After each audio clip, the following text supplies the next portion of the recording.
and the entire show will be filmed for the Praise Experience Malawi Volume 2 album. So look sharp and dress for the occasion. Remember, all LED, Umodzi Park, TNM, and web tickets. See you there. Mwaswera Grace. Ndaswera kai maive. Mwagula mabuku kodi? Ndabwereka ku library. Kodi yakuopen secondary school so mmatha kugwiritsa ntchito library ya school? Ndichina chilichonsetu. Library, labu ya science, ya ICT, komanso maphunziro amakono apa phone, tablet, computer ndi digital learning. Timagwiritsa ntchito notesmaster.com.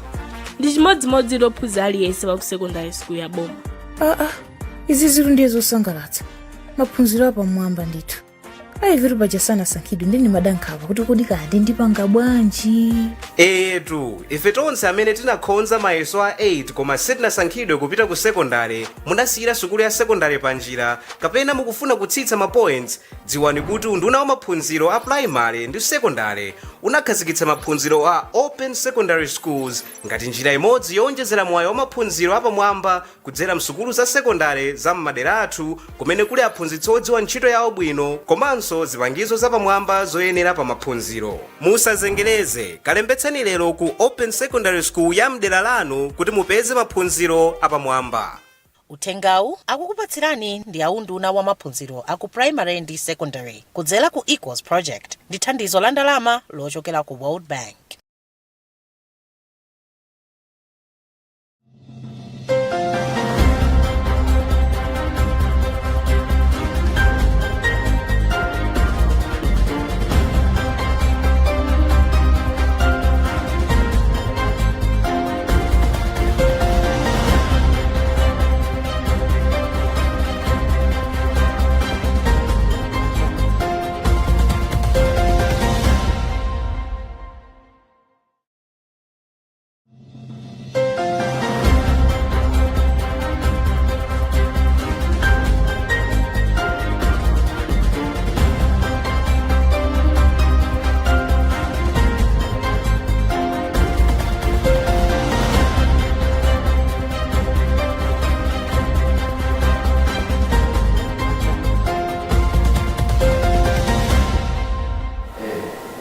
It is time for our 7:30 news bulletin. You're with me, Tandi Wemzamara. First, the headlines.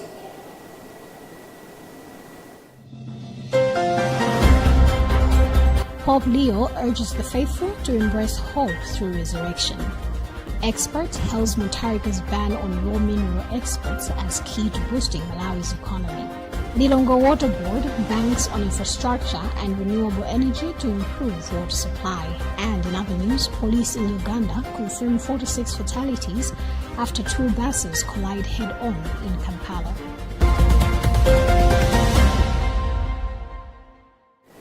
We do have the details of these stories and more. Do stay with us.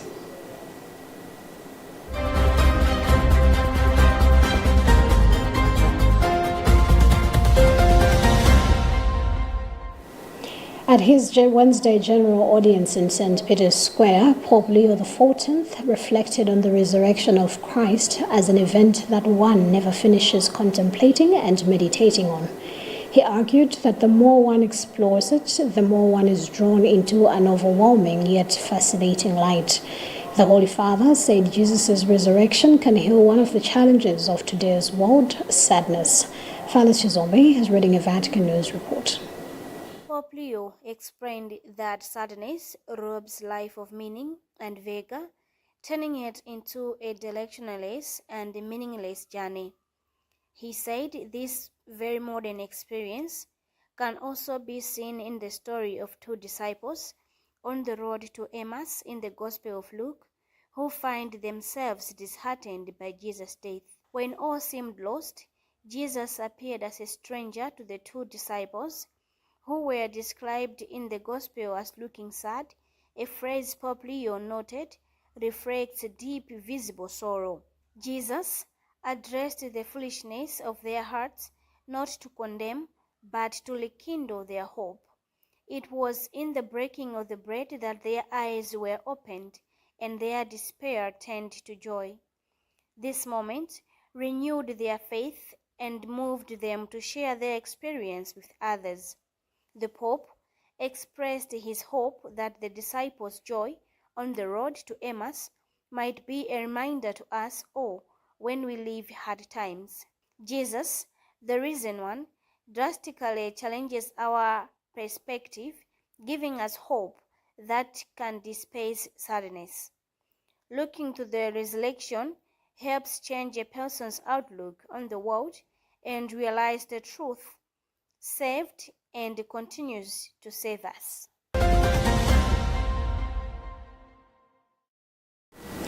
The Catholic Laity Council in Malawi has described Pope John Paul II as a man who transformed the country's spiritual and political future, inspiring both Catholics and citizens across the nation. According to the chairperson of the laity in the Diocese of Lilongwe, Patrick Lipava, as Catholics celebrate the feast of St. John Paul II, the faithfuls are encouraged to reflect on his life and emulate his humility, faith, and love for humanity. Emmanuel Chiwocha has more details in this report. In an interview with Luntha television, Lipava described the late pontiff as a humble and holy man who lived for others, saying his leadership continues to inspire generations of Catholics. He further emphasized that the feast should remind the laity in Malawi to live out their faith, love one another, and serve both the church and their communities with sincerity and compassion. He encouraged Malawians to live their faith and to be proud of their faith and culture. So these are some of the many things that we can remember Pope John Paul II. But at the same time, as the laity, now as a Catholic faithful, my message to the Christians that as we celebrate today the feast of Pope John Paul II, I wish to encourage us all to reflect on his teachings, especially on living with a purpose.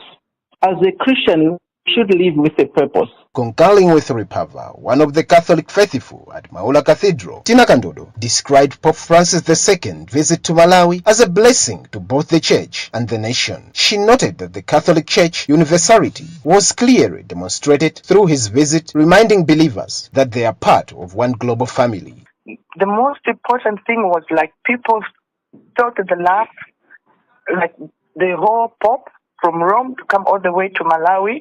It was like a blessing, but also like a sign of love to the church. Like the Pope could consider Malawi as small as Malawi, but to come all the way to see the later in Malawi. So it was like a booster to the church, so that people should appreciate what the church teachings are all about. And you know, when you work or say you are staying in a village and maybe someone so senior comes to visit you, it gives a good picture or a certain picture to say, oh, we are not as lit as we think we are. So similarly, for the Pope to come to Malawi, it was like a blessing to the church in Malawi to feel loved by the church, and especially our leader Pope to come and visit us. The feast of St. John Paul II is celebrated in the Catholic Church every year on October 22. The day honors the life and the legacy of the former Pope, recognizing his deep faith, advocacy for human rights, and tireless efforts in promoting peace, unity, and dialogue around the world. For Luntha News, in Lilongwe, this is Emmanuel Chiwocha.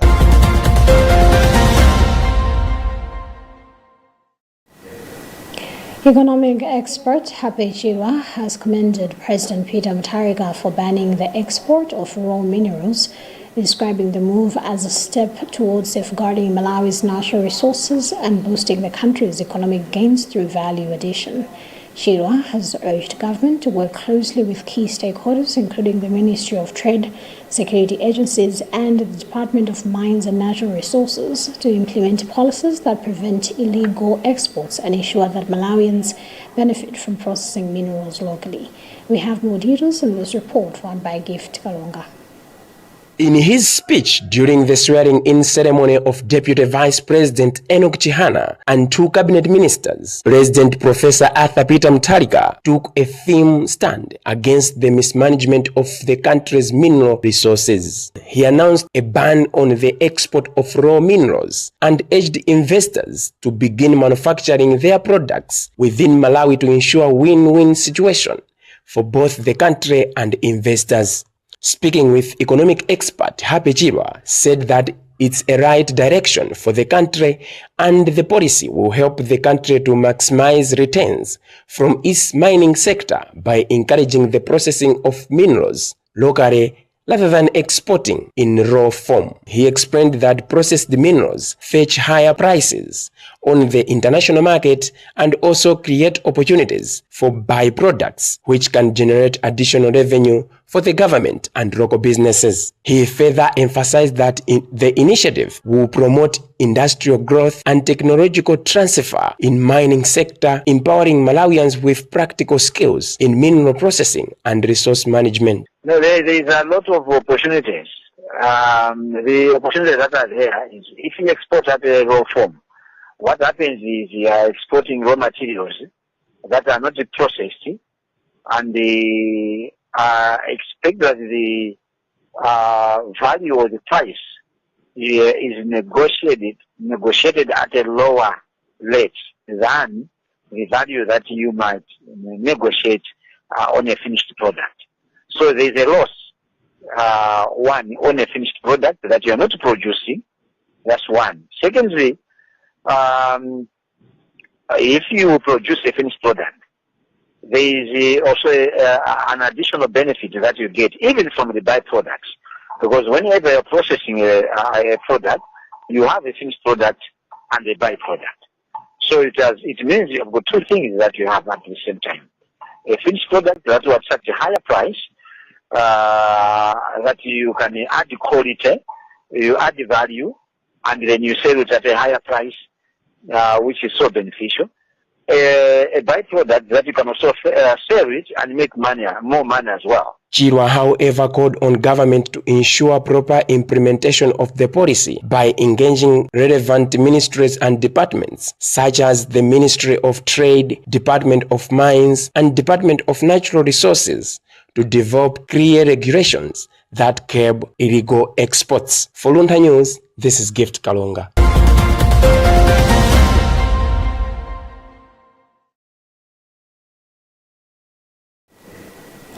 Agricultural expert Tamani Nkonomvula has called on government to clearly define the objectives and establish a proper operational framework for the Mega Farm initiative, saying the absence of these structures has limited its benefits to ordinary Malawians. Nkonomvula said while President Mutharika is right that the Mega Farm program was a good initiative, the lack of clarity and accountability in its implementation has prevented it from achieving its intended goals of reducing hunger and strengthening food security. Judith Ogan has more details in this report.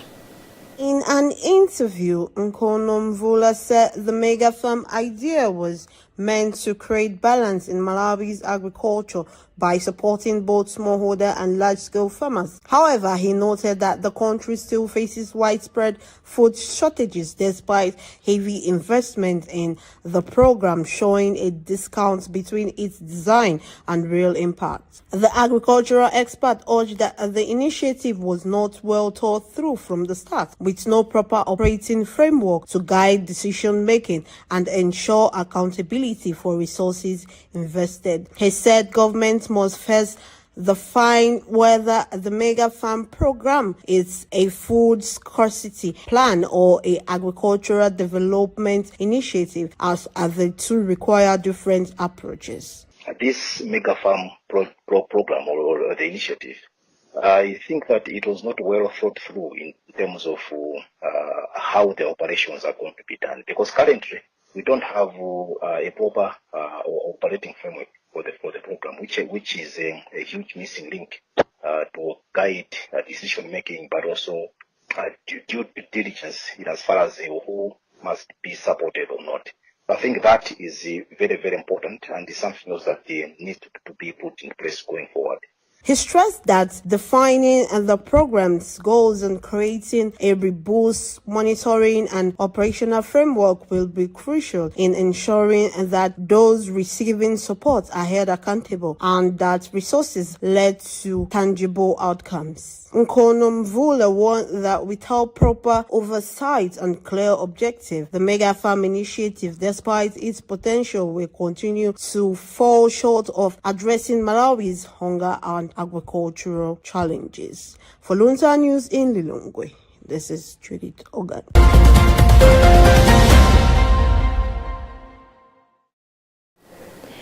Lilongwe Water Board Chief Executive Officer Silibewe says the utility is implementing both immediate and long-term interventions to ensure residents of Lilongwe have reliable access to safe and potable water.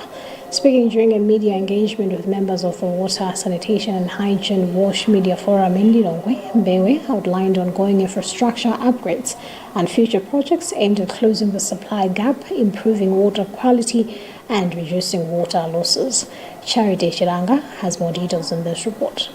Mbewe said the board has made significant progress under its past strategic plan, citing rehabilitation of distribution systems and upgrades on storage reservoirs. However, he acknowledged that some communities, especially on the outskirts of the city, still experience challenges due to limited hydraulic capacity and energy constraints. He emphasized that the upcoming water treatment works 3, now 70% complete, will add 50,000 cubic meters of water per day to the city's supply, bridging the current deficit and bringing the total production capacity to 175,000 cubic meters per day. The project is expected to be operational by March or April 2026. To improve sustainability, Mbewe said Lilongwe Water Board is also investing in renewable energy. He said some booster stations are already running on solar power and plans are in motion to switch major treatment facilities to clean energy, thanks to $20 million United States dollars financing from the European Investment Bank. Mbewe also addressed the persistent challenge of non-revenue water currently at 32%, down from 45% at the start of the current strategic plan. He attributed losses to illegal connections and outdated infrastructure, but expressed optimism about ongoing efforts, including community engagement, pipe replacements, and a partnership with the Malawi Police Service. Suffice to highlight that we have been implementing our strategic plan, and over the period of our strategic plan, we have really put up interventions that really have addressed most of the issues in terms of potable water supply in the city.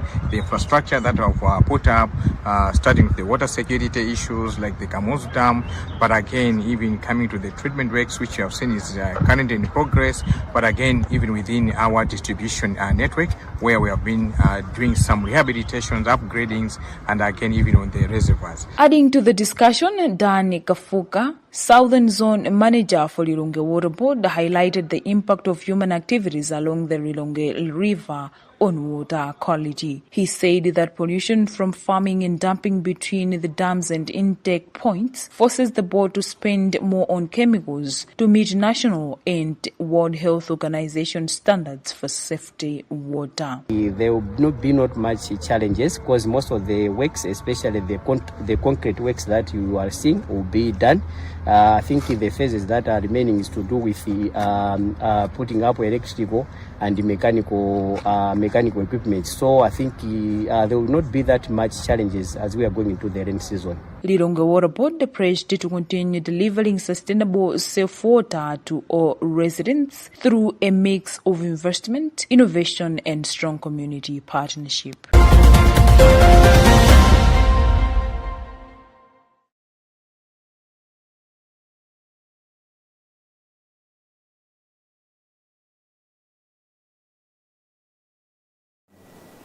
Remember that you're watching news coming to you live from Bishop Navy Media Center, and today you're with me, Tandi Wemzmara. Before we proceed, let's have another look at the headlines.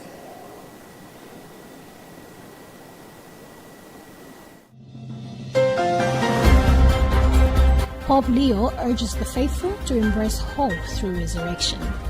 Expert hails Mutarika's ban on raw mineral exports as key to boosting Malawi's economy. Lilongwe Water Board banks on infrastructure and renewable energy to improve water supply. And in other news, police in Uganda confirm 46 fatalities after two buses collide head-on in Kampala.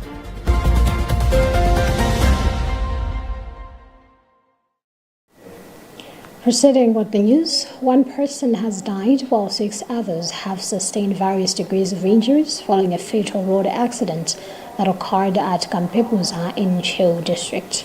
According to Ncheu Police Public Relations Officer Sub-Inspector Jacob Okembo, the accident happened due to overspeeding, which caused the driver to lose control of the vehicle, leading to the crash.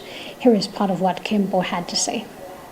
Yeah, for the sketch information we have is that there was a vehicle that's a truck carrying some bags of cement from the direction of Ncheu-Boma heading Kampepuza. So as it was approaching the rumble surface due to speeding, the vehicle hit some other two vehicles, especially one vehicle that was ahead of it, and driver swept and went up to where the fence, the big fence was, and it hit the fence and eventually became upside down.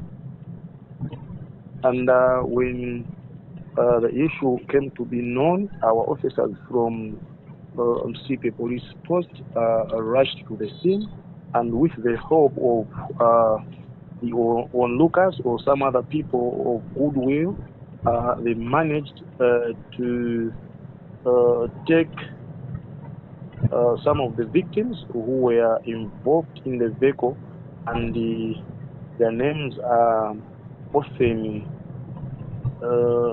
Zimba, 20 years. Is also a farmer. I was coming from Ulizuru Trading Center that's within Shell. And we have George Machongo, 41, from Timothy Village in the area of Traditional Authority Thomas in Cholo, but is a resident in Luntha and Cholomo to be specific. And we have Madariso Odaka, 38, from Palula in Balaga district. We have Miss Janet Joman, 44, from Yesaya village in the area of Traditional Authority Chigal in Luntha. We have Leo Bidiat, 45, from Mwambadi village in Machinjiri in Luntha as well. And we also have Lucy Karias, 26, from Kapalamula village in the area of Traditional Authority Kachere in Beda district. These 6 people were rushed at the Ncheu District Hospital, where, as I'm talking now, they are still receiving some treatment. And by then, our officers were also, with the help of these people, trying to retrieve the person who was stuck to the vehicle. And as of now, we can confirm that one is dead, and the dead body has been taken to Ncheu District Hospital mortuary pending identification.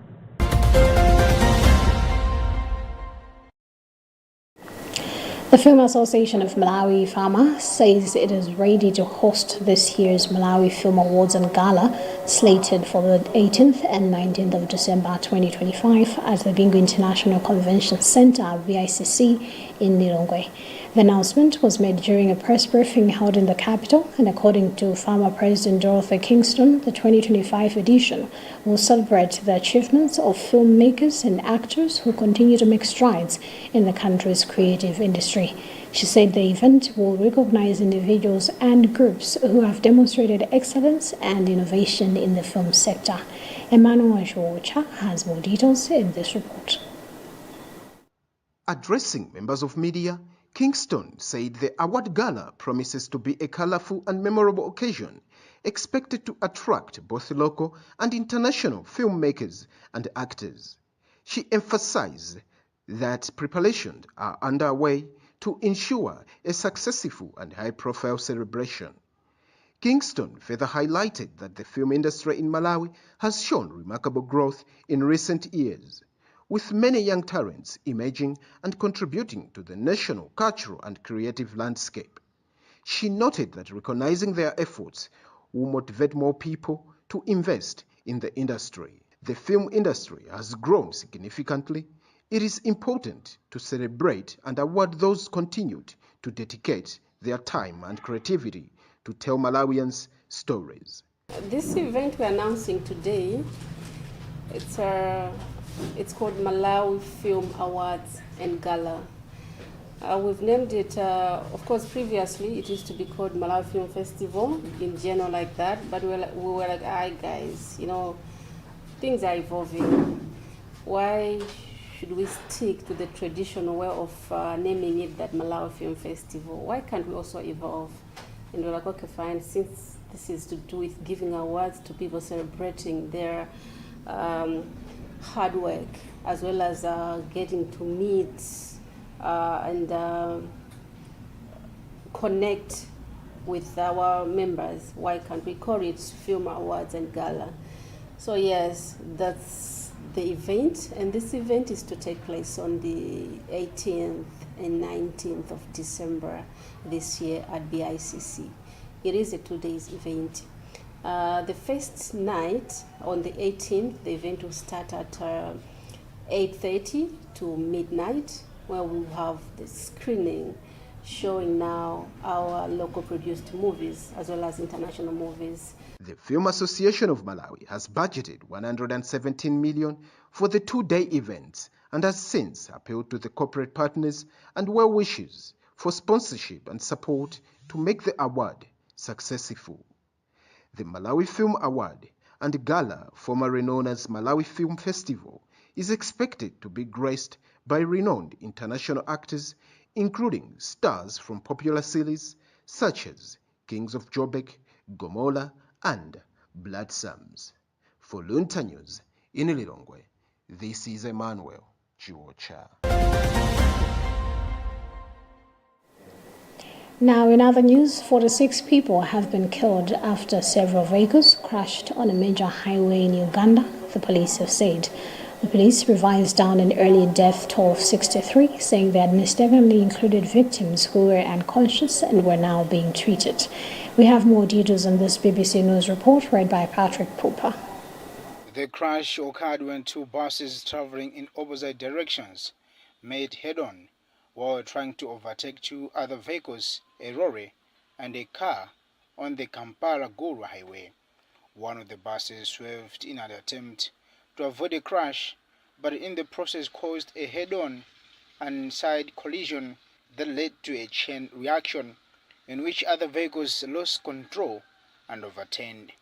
As well as the fatalities, the passengers of the vehicles involved and several others were injured, according to investigation by police in Uganda. The injured have been taken to different hospitals in western town of Kiandongo. In a statement, police said they were working with health and emergency services to verify the numbers and provide accurate updates as investigations continue into the cause of the tragedy. Regional police spokesperson Julius Hakiza attributed the crash to a bus that was trying to overtake. He told the BBC it had collided head-on with another bus that was coming from a different direction. 4 vehicles were involved in the accident. President Yoweri Museveni said he had learned of the tragic accident with sadness and sent his condolences to the families. He urged caution to prevent such tragedies. He directed that each family should be given 5 million shillings each and 1 million shillings to the injured. The highway between the capital Kampala in the south and the northern city of Gulu is one of the country's busiest. Following the crash, police have urged motorists to avoid dangerous and careless overtaking.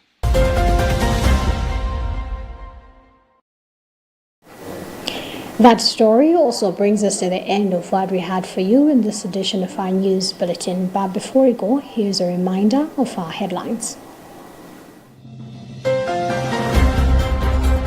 Pope Leo urges the faithful to embrace hope through resurrection. Expert hails Mutharika's ban on raw mineral exports as key to boosting Malawi's economy. Lilongwe Water Board banks on infrastructure and renewable energy to improve water supply. And in other news, police in Uganda confirm 46 fatalities after 2 buses collide head-on in Kampala. My name is Tandy Wemzamara. Thank you for keeping me company, and do continue following the rest of our programs right here on Luntha TV. Just a reminder that you can catch these stories and more on our social media pages. We are on Facebook at Luntha Television and on YouTube at Luntha TV Official. Goodbye for now, and do stay safe.